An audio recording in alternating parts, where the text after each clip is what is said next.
ছুঁতে আসা। জানি হাত বাড়ালে ধরা দেবে ভালোবাসা। তুমি পথে চেনো, পাশে আছি জেনো, আমাকেও সঙ্গে। হ্যালো বন্ধুরা, welcome back to my channel twins ব্লগে সকলকে অনেক অনেক স্বাগত। থাম্বনেল আর টাইটেল দেখে নিশ্চয়ই তোমরা আন্দাজ করতে পারছো কি রিলেটেড ভিডিও হতে চলেছে। তো স্কিপ না করে পুরো ভিডিওটা দেখো, আশা করছি তোমাদের খুব খুব ভালো লাগবে। তো বড়োদেরকে প্রণাম জানিয়ে আর ছোটোদের অনেক ভালোবাসা দিয়ে আজকের ব্লগটা তোমাদের সাথে শেয়ার করলাম। তো সকালবেলায় মাম্মামকে খাওয়াচ্ছি, কারণ বুঝতেই পারছো যে লিখেছি মাম্মামকে নিয়ে বিপদে পড়েছি এটাই যে বাড়িতে গেছি 2 দিন হয়েছে, তার মধ্যে মাম্মামের মারাত্মক জ্বর আর হঠাৎ করে গালের এই পাশ দিয়ে ফুলে উঠেছে, গালের পাশে আর থুতনির এখানে পটলের মতন।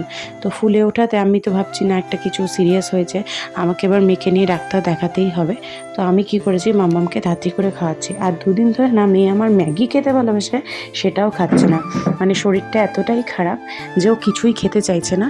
তো এখানে নানান রকমভাবে ভুলিয়ে ভালিয়ে মা ভাই আমি ভুলিয়ে ভালিয়ে কিন্তু ওকে জোর করে খাওয়াচ্ছিলাম। তো কোনো রকমে একটু ম্যাগি খেয়েছে, দেখো খেতেই চাইছে না, মুখটা যেন কেমনই একটা করছে। আর এই দেখো, জানি না তোমরা বুঝতে পারছো কিনা, এই কানের পাশ দিয়ে কিন্তু ভীষণভাবে ফুলে গেছে, মেয়েটার মুখ পুরো ফুলে গেছিলো আর চোখ ছোট হয়ে গেছিলো। তো দেখে তো প্রচণ্ড ভয় পেয়ে গেছিলাম আমরা। তো আমার ভাই বললো যে কোনো রিস্ক নিয়ে লাভ নেই, যা এখানে হসপিটালে ডাক্তার দেখিয়ে আয়।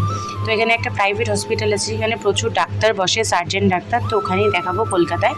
তো এদিকে দেখো সকাল সকাল কিন্তু বরবাবুর জামাইয়াত স্টার্ট। তো ভাই মানে পাপা সকালবেলায় কচুরি, তারপরে তরকারি, এদিকে মিষ্টি জিলেপি সব কিছু নিয়ে এসেছিলো। তো সেটা দিয়েই কিন্তু বরবাবুকে খেতে দেওয়া হয়েছে। আর এদিকে মা মাসি মাম্মা মিলে খুব গল্প করেছে, যেহেতু ছোটো মাসিও এসছে, প্রায় মানে ভাবো বাড়িতে একটা আলাদাই মজা করছিলাম সবাই মিলে। তো এদিকে মাম্মা আবার মামামের জন্য বেদানা চলে দিচ্ছে, যেহেতু মাম্মাম কিছুই খাচ্ছে না সেই কারণে কিন্তু মামামকে বেদানা চলে দিচ্ছে যে যাতে বেদানাটা একটু খায়। তো বেদানাটা খেয়েছিল। আর এদিকে আমি কিন্তু ছাতু গুলিয়ে খেয়ে নিচ্ছি তাড়াতাড়ি করে বেরোবো বলে। আর কারণ আমি ওসব খেতে পারবো না, আমার অ্যাসিডিটি হয় বলে। আর ডাক্তারও আমাকে ওইসব খেতে বারণ করেছে, লুচি জাতীয় জিনিস, ময়দা আটা তো যাই হোক আমি ছাতু গুলিয়ে চেয়েছি। আর এই যে বসেছে মাসি। তো সকালবেলায় রান্নায় হবে 2 রকম শাক ভেবেছিল, কিন্তু 2 রকম শাক করা হয়নি। আমি বারণ করেছিলাম যে মা এই গরমে 2 রকম শাক হজম করাটা চারটিখানির ব্যাপার না। আর কলকাতায় তো মারাত্মক গরম পড়েছে, কি বলবো, যে কটা দিন আমরা বাড়িতে ছিলাম 4টে দিন মানে মারাত্মক গরমে মানে পাগল হয়ে গেছি। বিশেষ করে এই যে আমার মাসি, ছোটো মাসি এসিতে থাকার অভ্যেস বলে, এসি তো নেই আমাদের বাড়িতে, তার জন্য এত কষ্ট পেয়েছে। তো এই কারণে যাই হোক, আর লোকজন বেশি ঘরে হলে কিন্তু মারাত্মক গরমের প্রবাহটা বেড়ে যায়। তো লাল শাক মানে পাট শাক আর লাল শাক ছিল, তো পাট শাকটাই করেছিল, পাট শাক খেতে ও খুব ভালোবাসে তাই। তো যেহেতু রান্না হবে সবই শুভর ভালোবাসে, মানে আমার বরের ভালোবাসার যেসব রান্না আছে সেগুলোই হবে। তো যাই হোক মামামকে রেডি করে দিচ্ছি। এদিকে একটু তেল দিয়ে দিচ্ছিলাম চুলে, কারণ চুলটা পুরো জট পেকে গেছে, ভয়ের চোটে এমন একটা শ্যাম্পু বা তেল দেওয়া হয়নি। তো ভালো করে হালকা করে তেল দিয়ে ওকে চুল বেঁধে দিয়ে ড্রেস পরিয়ে দিয়েছি, চুল বেঁধে। তারপর আমি ওইদিকে রেডি হয়ে নিচ্ছিলাম। আর ও দেখো এদিকে এসছে, ও কিন্তু ততক্ষণও রেডি হয়নি। আর আমি ওকে বলছি কখন তাহলে যাবো বলো, মেয়েটার কিন্তু শরীর খুব, আর তার মাঝে একবার জ্বর এসেছিলো, আমি প্যারাসিটামল খাইছি মামামকে, খাওয়ানোর পর কিন্তু ওকে নিয়ে যাচ্ছে। আর যা রোদের তাপ, যখন বেরিয়েছি রোদে আমার পা পুরো জ্বলে যাচ্ছিলো, মনে হচ্ছিলো না শু পরে আসি। তো কিছু করার ছিল না, ওখানে আমি স্লিপার্স নিয়ে গেছিলাম। তো স্লিপার্স মিন্স মানে চপ্পলের কিটোর মতন দেখতে চটি, তো ওরকম। আর এইদিকে দেখো ফাইনালি আমরা ওই হসপিটালটায় পৌঁছে গেছি। হসপিটালটায় পৌঁছাতে ভিড় ছিল লাইনে, বাট সেরকম একটা কিন্তু অসুবিধা হয়নি। এই লাইনটায় কী হবে, তো কাউন্টারটাতে প্রেসক্রিপশন বানিয়ে দেয়, তো নানান রকম ডাক্তারের প্রেসক্রিপশন আছে, তো সেটাই। কিন্তু মাম্মামের যেখানে প্রেডিটিশন দেখেছি সেখানে কিন্তু অত ভিড় ছিল না। তো এই যে ফাইনালি দেখো প্রেসক্রিপশান নিয়ে নিয়েছি, এই প্রেসক্রিপশান নিয়ে কিন্তু এবার চলে যাবো। তো সত্যি তাই বাপের বাড়িতে এসে ভাবলাম একটু ঘোরাঘুরি করবো। একদিকে তো প্রচণ্ড গরম, প্রখর রোদ, তার উপরে মেয়ের এত শরীর খারাপ, জ্বর, যে আর কোনো কিছুই ভাবনা চিন্তা নেই, সবটুকুনি মেয়েকে নিয়ে ভাবনা চিন্তা। আর জামাই বাড়িতে আসলে যে একটা আদর যত্ন হয় সেটা কিন্তু মোটামুটি থেমে গেছিলো শুধু মেয়ের জন্য, কারণ মেয়েকে নিয়ে সবাই ব্যস্ত ছিলাম, যে সেই হারে যে রান্নাবান্না হবে হয়নি। তো জামাই আসলে কিন্তু মানুষের একটা আলাদাই থাকে। আর একটাই বাড়ির জামাই আমার বর, কিন্তু আমি একটাই মেয়ে বাড়ির, আর আমার ভাই আছে, তো জামাই একটাই। তো তো যাই হোক, এটা আলাদাই মজা। তো ডাক্তার দেখিয়ে এসে কিন্তু আমরা এই যেখানে বসে আছি। আর যেহেতু প্রচণ্ড গরম, বাড়িতে প্রচুর পরিমাণে কোল্ড ড্রিঙ্কস আনা হচ্ছে, ঠান্ডা ঠান্ডা ফ্রিজে রেখেই শুধু খাওয়া হচ্ছে। আর এদের মাম্মামের কিন্তু ওখানেই জ্বর চলে এসেছিলো, দেখতে পাচ্ছিলে ভিডিওতে কেমন করছে। এসেই আমি ওকে প্যারাসিটামল আগে খাইয়ে দিয়েছি, খাইয়ে তারপরে কিন্তু বসেছি এইদিকে আমি এই মাদেরকে ভিডিও করাতে, যে মারা কি করছে দেখি। মা এদিকে কিন্তু দেখো রসুন টসুন বাটছে, পেঁয়াজ কেটে নিয়েছে, মাংস ম্যারিনেট করেছে। আজকে কি হবে বলো তো, ভাই বলেছে কি বিরিয়ানি করবি, তুই আসলে কিন্তু বিরিয়ানি করবি। তাই বলছি সকালবেলার দিকটা তো হবে না, মাম্মামকে ডাক্তার দেখাতে নিয়ে যাব, তাই আমি রাতে করব। তো মা কী করেছে, মাংসটা বানিয়ে রেখেছে, মাংসটা করে ফেললে রাতে বিরিয়ানি করতে কতক্ষণ লাগবে। আর দুপুরবেলায় মাংস দিয়ে শাক ডাল দিয়ে খাওয়া হয়ে গেল। আর গরমে যে 1000 ঘন্টা রান্না করবে, মা ভেবেছিল মাছ করবে, চিংড়ি মাছের একটা আইটেম করবে, মাছের ঝোল করবে আর মাংস, সব ক্যান্সেল। একেই মেয়ের শরীর খারাপ, তারপরে সব ক্যান্সেল গরমের জন্য। প্রচণ্ড গরম, মানে বিশ্বাস করা যাবে না এত গরম। তো সবাই নিশ্চয়ই বুঝতেই পারছো কেমন গরম। তো আমি এদিকে স্নান টান করে জামা কাপড় মেলে আসলাম, কটা কাঁচা ছিল ভালো করে কেচে ধুয়ে মেলে এসে মামামকে খাইয়ে দেখো এদিকে দেখতে গেছি মার কেমন চিকেন রান্না করেছে। ও আই লাভ চিকেন। তো চিকেনটা মারাত্মক করেছিল। আর এদিকে পাট শাক দিয়ে ডাল করেছে। আর এদিকে মামামের পাতলা চিকেন, পাতলা ঝোল, মানে হালকা পাতলা ঝোল। তো সত্যি দারুণ করেছিল। তারপরে দিয়ে শালা জামাইবাবুকে আমি খেতে দিচ্ছি, আমার ভাইকে আর ওকে খেতে দিয়ে দিচ্ছি। ওরা একসাথেই খায়, আর ওরা একসাথে থাকলে প্রচুর মজা করে, আর আমাকে প্রচণ্ড রাগায়। তো যাই হোক, এই পাগলা দুটোকে আমি খেতে দিচ্ছিলাম, সব আমি করছিলাম। আর পিন্নিকে বললাম একটু ভিডিও করে দিতে, তো পিন্নি ভিডিও করে দিচ্ছিল। আর এদিকে খাবার বেড়ে দিচ্ছিলাম দুজনকে একই সাথে, একই থালায়, মানে প্রায় কাঁসার থালায়। আর এদিকে দেখো সাজিয়েছি, তোমাদের কেমন লাগছে। তো এদিকে খেতে দিয়েছি, এই যে দুজনে অপোজিট সাইডে বসেছে। আর কি গরম, আর কি বলবো, মনে হচ্ছে না দেখো রাতের বেলা, না এটা কিন্তু দিনের বেলা।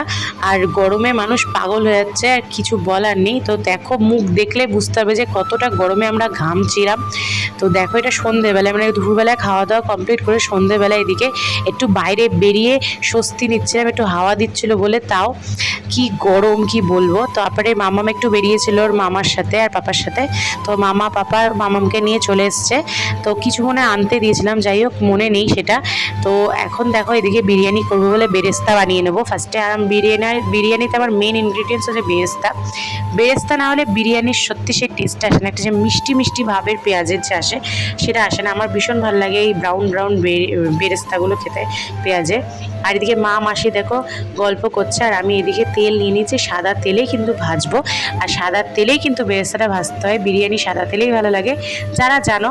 আর দেখো এখানে বিরিয়ানিটা মোটামুটি তোমাদের যদি ভালো লাগে আমার বিরিয়ানির কালারটা, অবশ্যই তোমরা কমেন্ট করো। আমি কিন্তু বিরিয়ানির একটা রেসিপি তোমাদের সাথে তাহলে শেয়ার করবই। তো ঝুড়ো ঝুড়ো করে পেঁয়াজগুলো কেটে কিন্তু এদিকে আমি বেরেস্তা বানাচ্ছি। আর ভাই নিয়ে এসছে খোয়া ক্ষীরটা দিয়ে আজকে করেছিলাম বলে বিরিয়ানিটা হেভি হয়েছিল খেতে।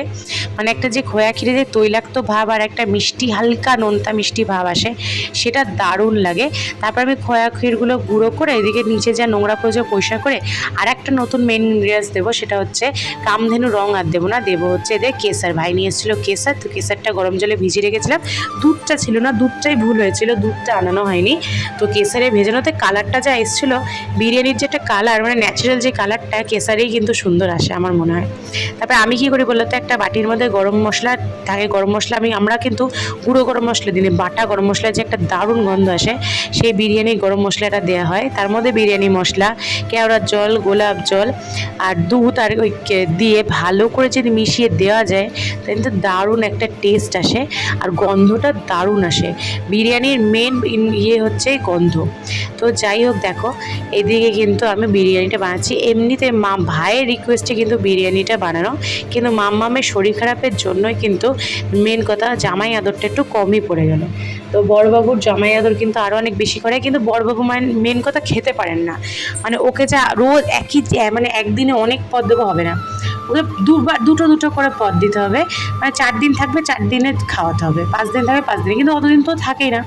আর এই গরমে ও খাওয়া দাওয়া ছেড়েই দিয়েছে বলতে গেলে, আর ওর প্রচণ্ড গরম। তাই যাই হোক জোর করে বিরিয়ানিটা করা। ভাই তো সেই করতে বলছে, কর তুই কর, নাহলে হবে না, তোরা মাটন খেলি না, মাটন আনাবো। আমি বলছি বাদ দে মাটন, গরমে এমনি তো আমি মাটন একটুও পছন্দ করি না। আর ও বলছে না গো, মাটন খাওয়ার থেকে পাতলা মাছের ঝোল খাবো, বেঁচে থাকবো, মানে এত গরম।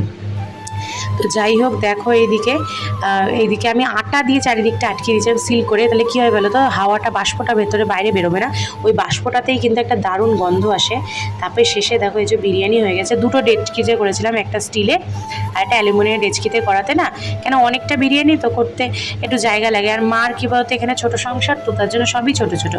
আমাদের যেখানে পুরনো বাড়ি আছে সেখানে কিন্তু মানে সব কিছু রাখা আছে, মায়ের অনেক কিছু সব বাসনপত্র আছে, কিন্তু এই যে এখানে যে ভাড়া থাকে তো মারা, তার জন্য এখানে বেশি কিছু ব্যবহার করে না। আর পুরনো বাড়িটাও সেরকমই পুরনোই বটে। তো যাই হোক এখন আপাতত খুব মানে পরিস্থিতি খুব চাপে আছে মা বাবা আর ভাই। যাই হোক সব দিন একদিন কেটে যাবে, ভালো হবে নিশ্চয়ই তোমাদের সবার আশীর্বাদ থাকলে। তো দেখো এদিকে কিন্তু আমি এদিকে রায়তা দিচ্ছি, বিরিয়ানির সাথে রায়তা দিচ্ছি ওদেরকে। রায়তা দিয়ে বিরিয়ানি খাওয়াবে, চিকেন তো আছে আর চিকেন গ্রেভি দিয়ে দেবো একটু। ও রাতে আর কেউ চিকেন খেতে চাইছেই না, মানে সবাই তো ভাবতে পারে যে জামাইকে এরকম ধরনের তো কিছু করার নেই, মারাত্মক গরমে কিছু খেতেই চাইছে না এরা। তারপরে বিরিয়ানিটা খেয়ে কিন্তু ভাই আর শুভ যা কমেন্ট করলো, মানে আমার বর যা কমেন্ট করলো, আমি তো জাস্ট শুনে অবাক। তো ওরা বলছে দারুণ হয়েছে বিরিয়ানিটা, এরম বিরিয়ানি খেলে আর রেস্টুরেন্টে যাওয়াই হবে না। জানি না এগুলো বাড়তি বললো কি না, বাট আমার ভাই আর বর কিন্তু আমার হাতে বিরিয়ানি খেতে বেশি ভালোবাসে, আমার হাতে মাংস রান্না খেতে বেশি ভালোবাসে। তো শুনলে সত্যি একটা রান্না করার পর যদি এত সুন্দর কমেন্ট আসে, রান্না করার চাহিদাটা কিন্তু আরও বেশি বেড়ে যায়। তাই বন্ধুরা তোমাদের কিন্তু বলে রাখলাম যে তোমাদের যদি ইচ্ছা হয় আমার হাতে বিরিয়ানি রান্না কেমন দেখতে রেসিপিটা, তো অবশ্যই কমেন্ট করে জানিও, আমি কিন্তু তোমাদের অবশ্যই শেয়ার করবো। এদিকে দেখো বন্ধুরা প্রচুর বাসন হয়ে গেছিলো, তো মাকে আমি বাসনগুলো মেজে দিলাম, কারণ কাজের বউ তো আমাদের নেই, তার জন্য একটু তো হেল্প করতে হয় না, মায়ের প্রচুর বাসন হয়ে গেছিলো। তো যাই হোক বন্ধুরা ভিডিওটা এইটুকুনি, আশা করছি তোমাদের ভিডিওটা ভালো লাগলে অবশ্যই চ্যানেলে একটা লাইক করে যেও আর একটা মিষ্টি কমেন্ট করে জানিও তোমাদের ভিডিওটা কেমন লাগলো। আর আমার চ্যানেলটাকে সাবস্ক্রাইব করে আমার পাশে থেকো তোমরা বন্ধুরা, আর প্রচুর সাপোর্ট করো। তো চলো বন্ধুরা ভিডিওটা এখানেই শেষ, তোমরা সুস্থ থেকো, ভালো থেকো, দেখা হচ্ছে নতুন একটা ব্লগের সাথে। আমার ভিডিও অনেক করে দেখতে থাকো। তো চলো বন্ধুরা টাটা বাই বাই, দেখা হচ্ছে আবার একবার।